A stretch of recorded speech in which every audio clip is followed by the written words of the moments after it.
So, check. Nagdidikit pala ako ng sticker ni Marikit. Dito ako ng sticker. Ganda. Didikit ako. Okay.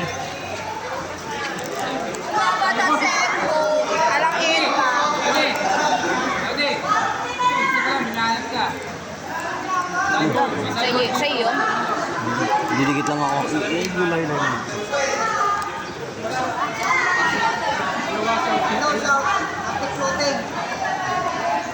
Ganda mo yung pirma mo, ha? Gandaan mo ah.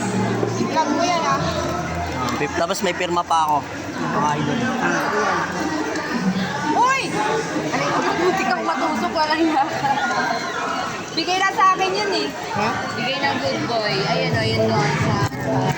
Yan, pre-serap mga John Lodi 2.0. Shoutout nga pala kay Marikit. Marikit Vlog.